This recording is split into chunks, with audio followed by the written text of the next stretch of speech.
Hey guys, Jen here, and welcome back to SIMS, where today we are diving into the brand new terrain tools that came with the November Sims 4 update and building ourselves a big old house on top of this hill that we are forming right now. Now, there's definitely a learning curve to these new terrain tools, and while I'd like to think that I have figured out at least the basics of them, there's a lot more that I know I haven't figured out yet. So for this first build, I definitely tried to keep it pretty simple and straightforward. Like, I know that in the future, I'm going to be able to do some pretty cool things with these new terrain tools, and I've already got a few ideas in mind.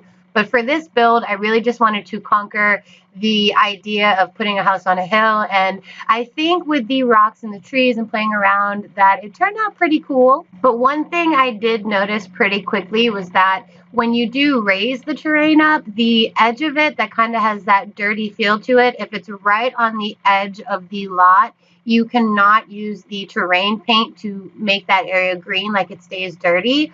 So I used the rocks and some bushes and whatnot to kind of mask and camouflage that corner of the hill. That was probably the only thing about it that I wasn't really in love with. Everything else, like, I just thought it turned out really cool. But I wish they would have made it so that we could paint the real edge of the property and make it look like that grass went all the way down. But honestly, aside from that one little kind of nitpicky thing about the new terrain tool, I really love everything that this new feature has let you do. Later on in the build, we put a garage towards the bottom of the property, and even though the house is on foundation, the garage isn't, which is like really, really cool. That was one of my favorite things that happened through this build, was just discovering that one new feature. Now, this build currently is not furnished, both in this video as well as in my game. This first video, I just wanted to put the shell of the house up.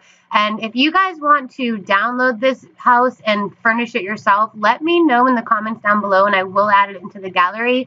Currently, I haven't done that just because I wanted to furnish it in another video, as well as do more of the landscaping and then put that house into the gallery fully furnished. But if for whatever reason you're watching this video and you like the shell of the house and you want to do your own thing inside, shoot me a comment down below, let me know that, and I will go ahead, put that in the gallery, and then let you know what the ID for it is going to be.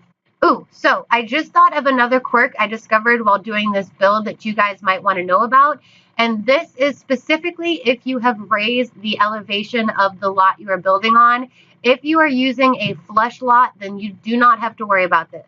And just in case I do a really poor job of describing it, I'm also going to insert a visual photo so you guys can kind of see what I'm talking about. But more or less, what I have discovered is if you have a house with a foundation on it and it is on an elevated lot, if you add a basement to that house, unless the basement dimensions are smaller than the house dimensions, when you attach it, anywhere that that basement does sit like flush with the house, instead of seeing the foundation, you see like a built-up dirt pile along the edge of that wall.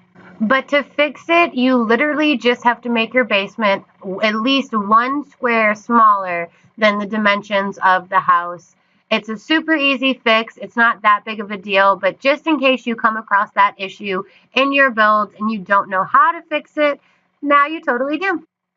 Now, the next thing I'm going to talk about, you guys might actually want to pause the video when it gets to the cars so you can see what I mean, but I put some cars on the ground where there's going to be a garage, and even though the terrain isn't level, the cars sit level with where the front tire sits, not where the back tire is. So if you looked at those vehicles when I first upsized them, the back tires actually float above the ground where it really is. It was really weird. I worked around it. I just moved them forward onto a flush area, but it was something I did notice. So we're going to all have to be really cautious when we put items down onto bumpy terrains because they won't blend into the terrain. They'll float straight above it.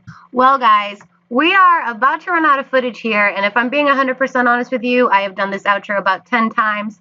So I'm going to go ahead and try to wrap it up one more time, but this time wrap it up correctly. If during this video you learned a tip or trick, or maybe if you just enjoyed watching the video in general, feel free to give me a thumbs up before you head out. If you're new to my channel and you happen to have enjoyed yourself while watching this video, don't be afraid to hit the subscribe button before you go, and if you turn on notifications, YouTube might even tell you when I've uploaded a video in the future. And last but definitely not least, if you've been able to play with this new terrain tool since it updated live yesterday and you know of a tip or a trick that I didn't mention in this video, please comment those details down below, because this latest update was like a pretty big update, and there's going to be lots of things that we all have to learn or relearn about building in the game now. So the faster we can all kind of cross-communicate the information, the faster we're all going to go back to being like master sim builders. But that's about it, guys. So I do hope you enjoyed today's build.